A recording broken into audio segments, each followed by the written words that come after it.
মুসলমানের ছেলের নাম রাজীব গান্ধী। ওরা আমাদের কিছু নেয় না, আমরা ওদের অনেক কিছু নিয়ে বেলাইছি।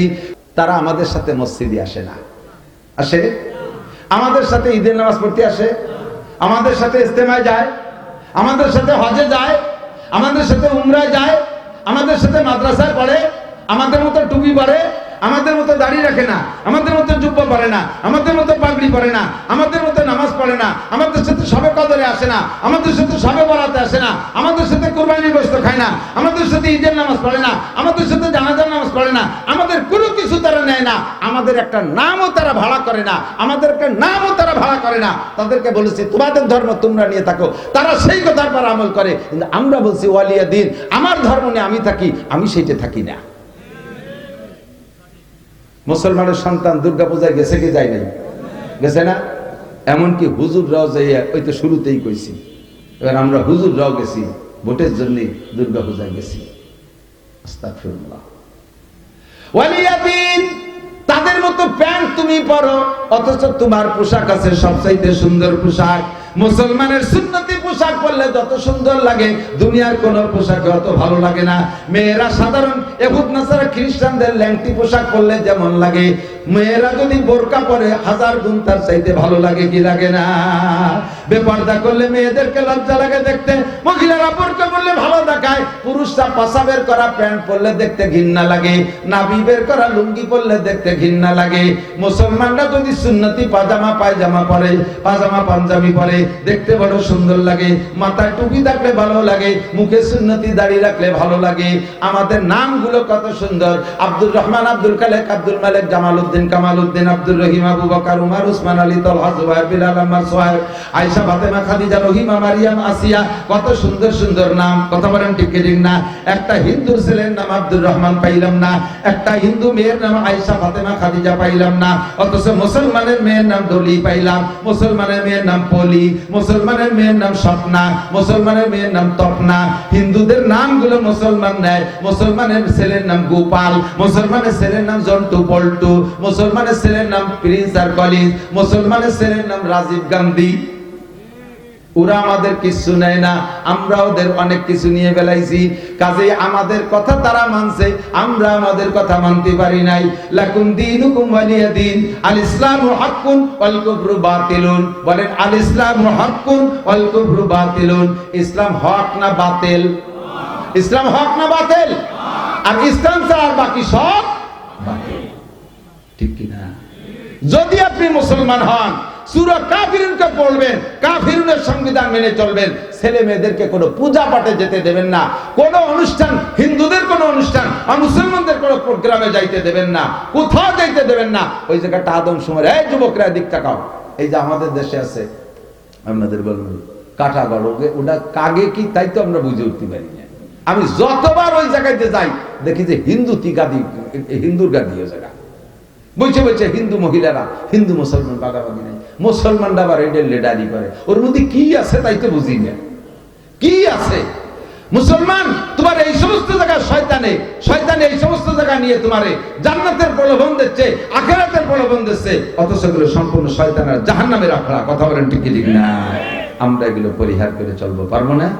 এই ইমানকে ফ্রেশ করার জন্য, ইমানকে সহি শুদ্ধ করার জন্য আমরা যে বয়সে চলে আসছি, এই বয়সে ধরে নেন মাদ্রাসায় ভর্তি হওয়ার বয়স নাই, এখন আর পড়তে পারবো না, কিন্তু দিন শিখতে হবে, সূরা কাফিরুনের তরজমা শিখতে হবে, ইসলাম শিখে ইমানকে সহি করতে হবে। এটা দরকার আছে না নাই?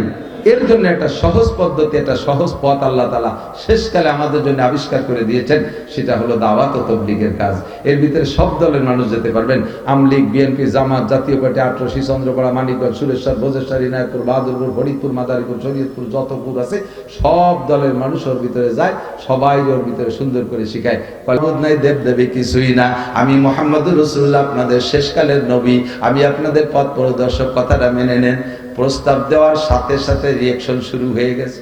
সর্বপ্রথম রিঅ্যাকশন হুজুরের একেবারে আপন চাচা, হুজুরের চাচারা অনেকেই সৎ চাচা ছিলেন, সৎ চাচা, হুজুরের দাদার 4-5টা বিয়ে ছিল, মেলা সন্ধান, তার ভিতরে হুজুরের আপন চাচা আবুল আহাব, সেই যেই আবুল আহাব হুজুরের জন্মের পর খুশি হইয়া আঙ্গুলের ইশারা দিয়ে তার বান্দি সোয়াইবাকে আজাদ করে দিছিল, সেই আবুল আহাব সর্বপ্রথম কয় তাব্বাল্লাকা ইয়া খাসিস আলিহাযা জামাতানা, ধ্বংস হয়ে যা মুহাম্মদ, তুই আমাকে এই জন্য ডেকে ডুকে নিয়েছিস, আর এই দুপুরবেলা খাইয়ে পাম্পট্টি দিয়ে এই করতে জন্য নিয়েছিস, তুই শেষ হয়ে যা, ধ্বংস হয়ে যা।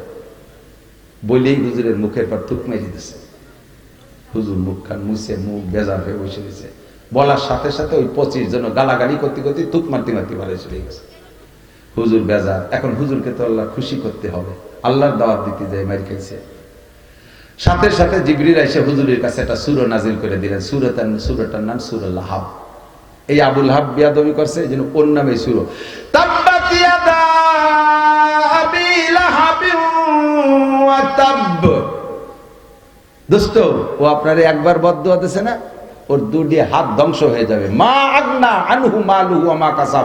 ওর সন্তান সন্ততি মাল যত ধন সম্পদের মালিক হোক, ওরে কেউ বাঁচাতে পারবে না। ওরে আমি দুনিয়া থেকে পচাইয়া অপমানজনক মৃত্যু দেব।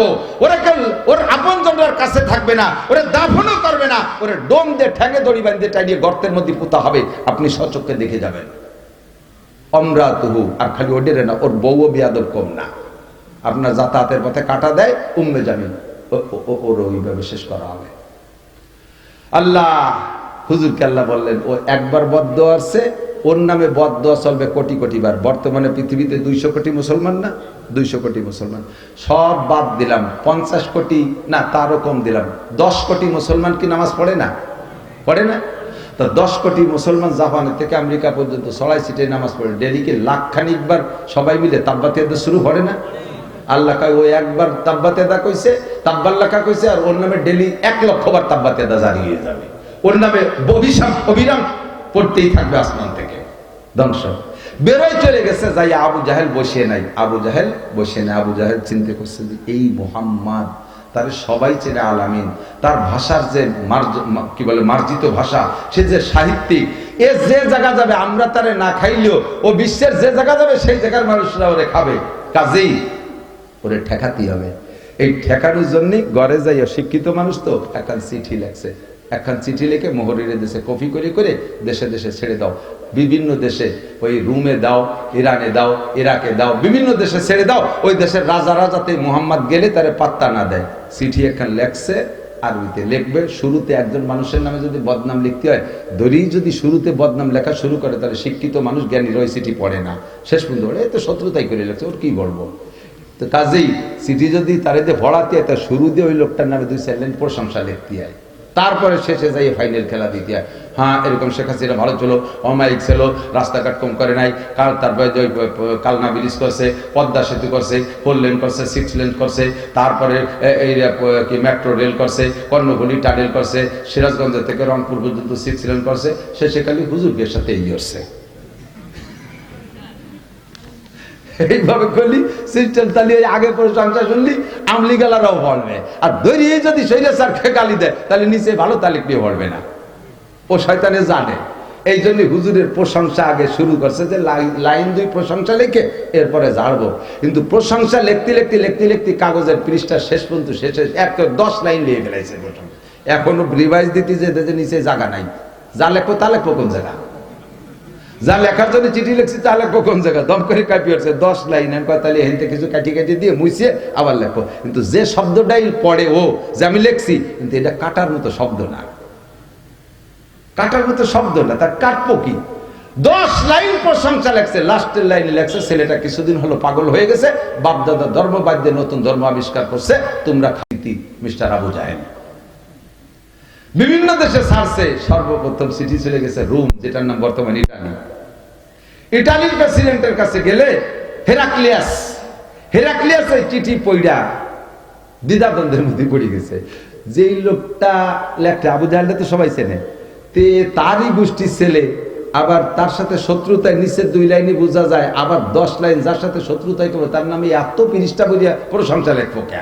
এখন এই লাইনের বিবেচনা করে যদি সংখ্যাগরিষ্ঠতার পর ফতোয়া দিতে হয়, তাহলে তো 10 লাইন প্রশংসা করছে ছেলেটা, তাহলে ভালো, আর 2 লাইন মন্দ কইছে ও সবাই কইয়ে থাকে। আবার মন্দ যেহেতু কইছে তাও তারই গোষ্ঠীর লোক, কাজে এটা ফেলাই নিয়ে কথা না। এই জন্য আবু হেরাক্লিয়াস দ্বিধাদ্বন্দ্বের মধ্যে পড়িয়া 10 জনের একটা টিম পাঠাইছে, তোমরা যাও।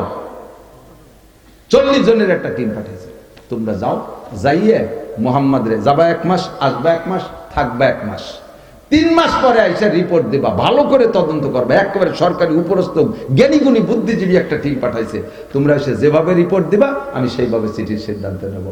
এই 40 জন হুজুরির কাছে আইসা সব দেখে টেকে আর তারা যায়নি।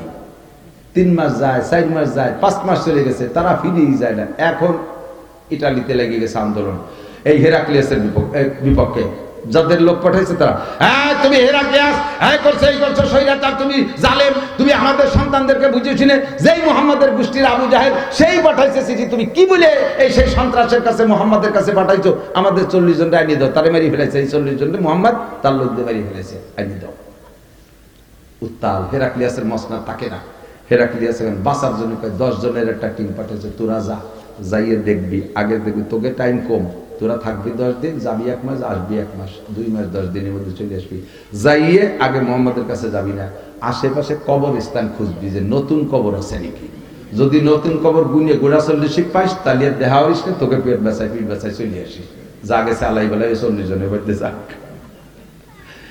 এই 10 জন আইসা 40টা কবর খুঁজে পাই নাই। আল্লাহর এমন কাম, ওই কদিনই নতুন কোনো মানুষ মরেও নাই, কোন নতুন কবর পাইনি। এখন ওরা না পাইয়া খুঁজতেছে, যেহেতু কবর নাই, মরে নাই, বেঁচে আছে, তাহলে তারা কো? ওদের সামনে দিয়ে ঘরে তারা চেনে না। সীমাহুম ফি ওয়ুজুহিহিম মিন আসারিস সুজুদ, আল্লাহু আকবার। চেহারার ভিতরে সিজদার নূর চমকায়। 40 জনের 5-6 মাস হয়ে গেছে, এত বড় দাড়ি, মাথায় পাগড়ি, গায়ে জুব্ব, আসছিল হাফ প্যান্ট পরে, ল্যাংটা হইয়া ক্লিন শেপ হইয়া আসছিল, মুখের ভিতরে গাজা, এবার মদের ছোঁয়া ছিল, সব পাল্টে গেছে, নুরানি চেহারা। 2-2 করে জোড়া জোড়া হুজুর ঠিক করে দিয়েছে, একসাথে 2-2 জন ঘুরবা, যেহেতু সব পাইতে শত্রু।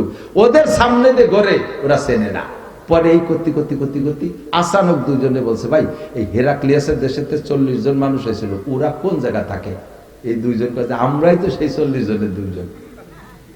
কি ব্যাপার দিদি, কি তোরা যাস টিকা, দেশে আগুন লেগে গেছে, তাড়াতাড়ি চল। আজকে আবার বলছিস কেন, আগে দেশ ঠান্ডা হয়ে যায়। যাবো তো, তোরা আসছিস যেহেতু, আমরা কার ফালাই পড়ে যাই নেই, ওই লোকটার সাথে একটু সাক্ষাৎ করে যা। এই 10 জনের নেছে এক এক করে হুজুরের সাথে মুসাফায় হাত দেয়, আর সাথে সাথে কলেমা পড়ি বেলায়। চেরাগের আগে ইজাতবার ফুরুজাদ, কাছে কাস্তাব জানাদ রে শাজবা সুজাদ। ধর্মের যেই বাতি আল্লাহ জ্বালাইতে চায়, দুনিয়ার কেউ তা ফুদে নিভাইতে পারে না। কথাটা ঠিক না? ইউরিদুনা লিউতফিউ নূরাল্লাহি বিআফওয়াহিহিম ওয়াল্লাহু মুতিম্মু নূরিহি ওয়ালাউ কারিহাল কাফিরুন। আরে তোদের ভালো না লাগলে কি হবে? আমার আল্লাহর দ্বীনকে দুনিয়ায় প্রতিষ্ঠিত করবেন। যেই জায়গায় আজ পর্যন্ত নবী পাক কালেমার দাওয়াত পৌঁছাইতে সক্ষম হয় নাই, আবু জাহেল নিজের চেষ্টায় সেই জায়গা থেকে লোকাইনা মুসলমান বানাই দিছে। আল্লাহ হুজুরকে কয়, হুজুর দোস্ত খুশি হইছো? তুমি এত তাড়াতাড়ি হেরাক্লিয়াসের দেশে যাইতে পারতে না, রুমে যাইতে পারতে। তোমার কাছে ঘোড়া নাই, রকেট নাই, বিমান নাই, হেলিকপ্টার নাই, বাস নাই, মোটরসাইকেল, নসিমন করিমন কিছু নেই। তুমি এত তাড়াতাড়ি সেই ইটালি যাইতে পারতে না। ওই শয়তান তোমার সাথে বিয়াদবি করছে, ওর মাধ্যমে আমি হেরাক্লিয়াস কলেমার দাওয়াত পাঠাই দিছি। আবু জাহেল পৌঁছাইছে না কলেমার দাওয়াত, চিঠির মাধ্যমে ও পৌঁছাইছে না। হুজুর খুশিতে হাসতেছে, আল্লাহ তুমি এরকমই পারো।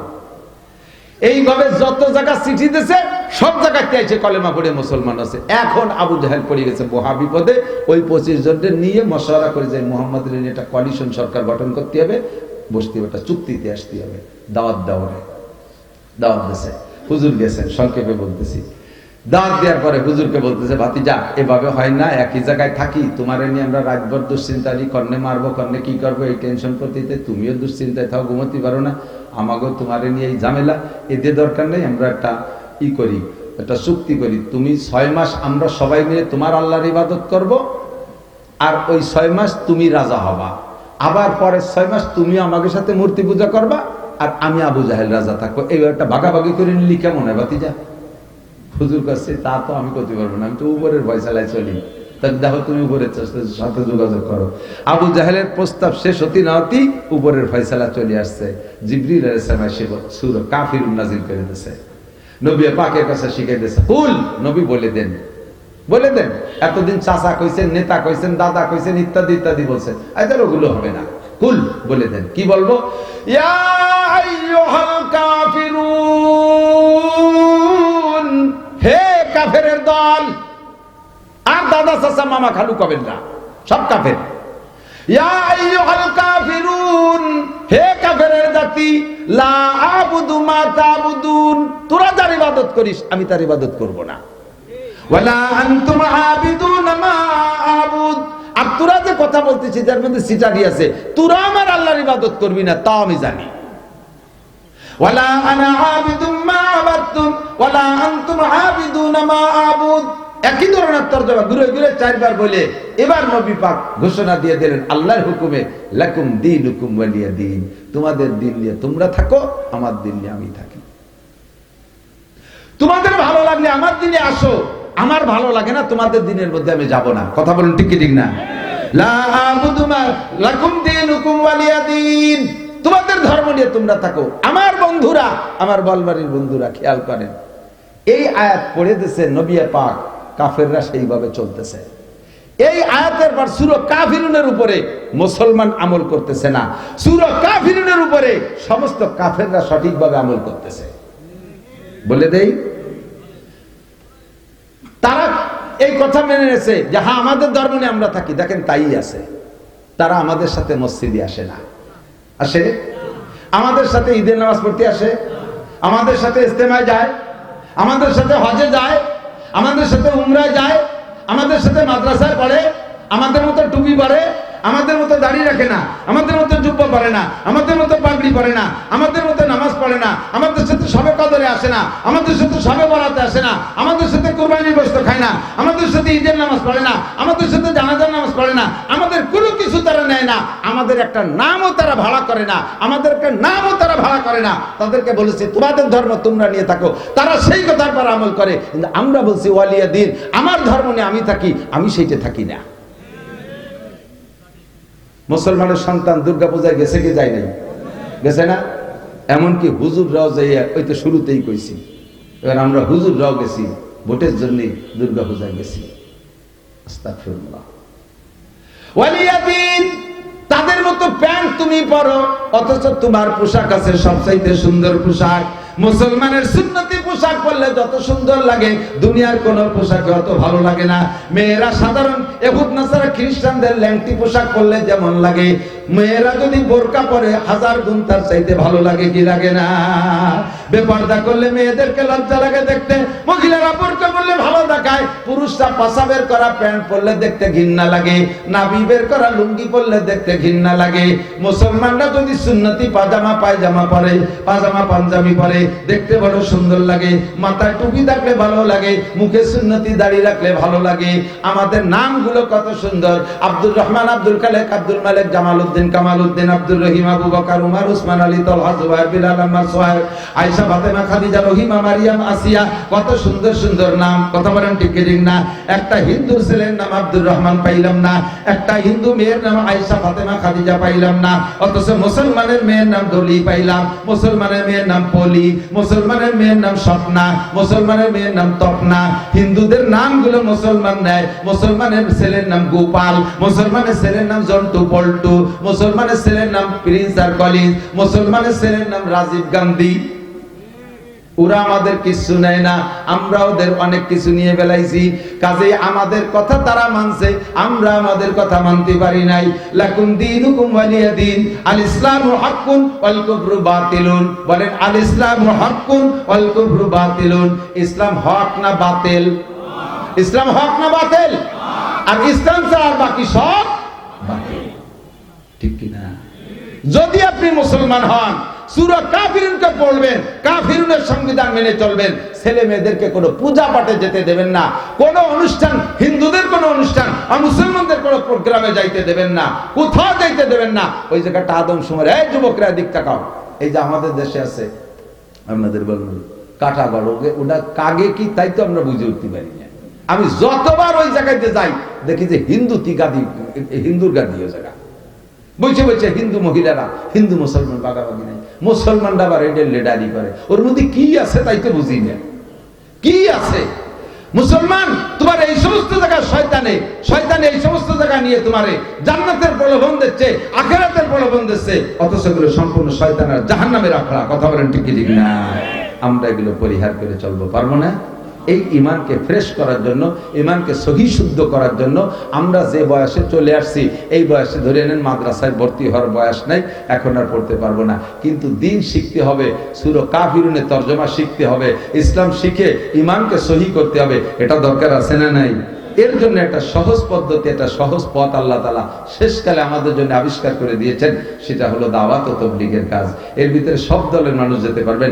আমলীগ, বিএনপি, জামাত, জাতীয় পার্টি, আটরশি, চন্দ্রপাড়া, মানিকগঞ্জ, সুরেশ্বর, ভোজেশ্বর, ইনায়তপুর, বাহাদুরপুর, ফরিদপুর, মাদারীপুর, শরীয়তপুর, যতপুর আছে সব দলের মানুষ ওর ভিতরে যায়, সবাই ওর ভিতরে সুন্দর করে শিখায়, কলেমা সুন্দর করে শিখায়। এই যে ব্যাসপুর কিছুদিন আগে, মানে কয়েক বছর আগে, নড়ালির থেকে, উপরে নড়ালির থেকে একটা জামাত আছে, তবলিগ জামাত, ব্যাসপুরের এখানে নড়াইল আছে না একটা গ্রাম, ওই নড়াইল আমি মাহফিলে গেছি, একটা মসজিদের মাহফিল।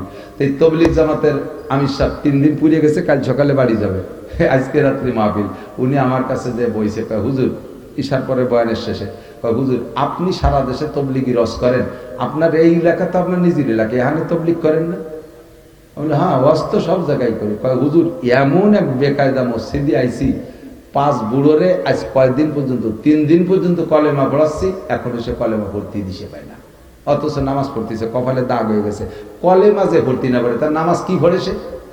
নামাজের আর কি পড়ে সে? তো কলেমা ভর্তি পারে না মানে কি কয়? কি কয়?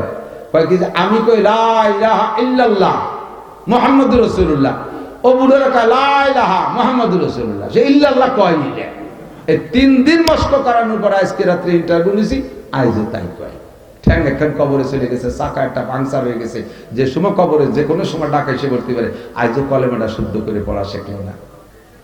যখন রাগ করে উঠছি, সে বুড়ো আমারে তার সাথে জোরে ধমক দিচ্ছে, মিয়া রাগ করো কেন, সব জায়গার কলেমা কি একরকম নাকি? মানে তোমাকে নড়াইলে কলেমা ইল্লাল্লাহ আছে, আমাকে এইবার আসতে আসতে ইল্লাল্লাহ নাই, তাই নাকি? শুদ্ধ করে কলেমা জানেন না, নামাজের মশলা জানেন না, এরকম মানুষ আছে না নাই? কাজেই আমরা দিন শিখার জন্য দাওয়াত ও তাবলীগে একটু সময় দেই। আপনার রাজনীতি দল যেটা ভালো লাগে সেইটা করেন, আপনার পীর মুরিদি যেটা ভালো লাগে সেইটা করেন। ডুবরা পীর সাহেবের কাছে বায়াত আছেন, থাকেন, আমার কোনো দুঃখ নেই। আটরশি চন্দ্রপাড়ার কাছে মুরিদ আছেন, থাকেন, সেটা আপনার ব্যাপার। তবে আপনাকে মুসলমান হইয়া, মোমেন হইয়া, শুদ্ধ নামাজ নিয়ে আখিরাতে যেতে হবে, ফ্রেশ একটা ঈমান নিয়ে যেতে হবে, শিরিক মুক্ত একটা ঈমান নিয়ে যেতে হবে আখিরাতে। কথা বলুন ঠিক কিনা? এই সঠিক ঈমানের প্রশিক্ষণ আর কেউ দেয় না। দাওয়াত ও তাবলীগের ভিতরে যথেষ্ট আছে। হক্কানি পীর মাশায়েখ মুফতি আব্দুল গফফার সাহেব হুজুরের কাছে যেতে পারেন, মাসিক ইজতেমায় হুজুরের ওখানে যাবেন মজলিসে, ইনশাআল্লাহ ঈমান সহি হয়ে যাবে, ইনশাআল্লাহ ঈমান সহি হয়ে যাবে। হক চরমনের পীর সাহেব হুজুরের কাছে বায়াত হতে পারেন। পীর যদি ভালো লাগে, দাওয়াত ও তাবলীগের ভিতরে সময় লাগাবেন, আর আপনাদের মাদ্রাসার পাশে থাকবেন। রাজি আছেন তো ইনশাআল্লাহ? মাদ্রাসার বিপক্ষে কারা একটা হাত দেখাবেন, মোহাম্মদের সাথে বিপক্ষে? বিপক্ষে বিপক্ষে কেউ নাই। যারা এখন আটা দেবে তারা বিপক্ষে ধরে নেব। এই যে হুজুর, এই যে বিপক্ষে চলে যাচ্ছে, সাথে সাথে বসা সারা এমন গুলি ধুমসা লাগা লাগে যায়, এতে কোনো এম করা লাগে না। আল্লাহ বিপক্ষে যে সে চলে যাবে, আর পক্ষে যারা তারা থাকবে। আমি দোয়া করি আল্লাহ যেন আমাদেরকে এই যে সূরা কাফিরুন শুনলাম, এই কাফিরুন নাজিল হয়েছে মক্কায়, এই মক্কাটা যেন আল্লাহ দেখার তৌফিক দেয়। বলেন আমিন। রাজি আছেন তো ইনশাআল্লাহ? মক্কা দেখবেন তো ইনশাআল্লাহ? সত্যি মনের থেকে কইছেন? কে কে দেখি কাবা দেখবেন? কাবা দেখবেন? আল্লাহ আল্লাহ আল্লাহ আল্লাহ, তোমার এই পাগলকে কবুল করে দাও। আল্লাহ রাসূলের রওজায় যায় সালাম দেওয়ার তৌফিক দান করো। কালো ঘরটাকে সামনে নিয়ে দাঁড়ায় নামাজ পড়ার তৌফিক দান করো। মাশাআল্লাহ। উমরা যদি যান, মক্কায় থাকবেন 7-8 দিন, ওই 8 দিনের ভিতরে ঘুরতে ঘুরতে একটা প্রথম কাতারে নামাজ পড়ার সুযোগ পাবেন। অর্থাৎ ইমাম সাহেব দাঁড়াইছে কাবাকে সামনে করে, ওর পাশের পাশ দিয়ে আবার কাতারের গোল হয়ে কাতার দেয়, ওখানে কাবার প্রথম কাতার। আমি এবার মুহররমের 1 তারিখে গেছি উমরায়, যে রাত্রে গেছি ওই রাত্রে হলো কাবার গিলাফ পরিবর্তন করছে। যারা ইউটিউব বা টেলিভিশনে দেখে থাকেন, ওই দিন আমি কাবার গিলাফ পাল্টানোর সময় হেরেম শরীফের ভিতরে এমন লাগলো তা তার বলতে পারি না। কাবার গায়ে যে দেখেন না লেখা, অনেক লেখা, এই লিখতে লাগছে 120 কেজি স্বর্ণ, স্বর্ণের সুতো যে 120 কেজি, আর 60 কেজি রূপ, যে সাদা সাদা যে লেখাটা আছে ওটা লাগছে রূপই দিয়ে, দুনিয়ার কোনো সুতোই দিয়ে না, স্বর্ণের রূপই দিয়ে। 1400 কেজি ওই গিলাফটায় ওজন, ক্রান দিয়ে উঠে সুন্দর করে।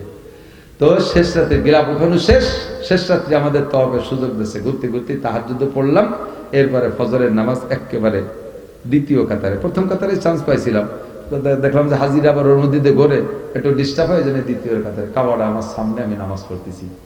কেমন লাগে তা না বুঝতে পারবো না যদি না দেখেন। একবার হজ উমরা করে এসে বাংলাদেশে এসে নামাজে দাঁড়াবেন, আল্লাহু আকবার সানা বান্দার সাথে সাথে ওই কাবা ঘরটা আপনার চোখের সামনে ভাসবে।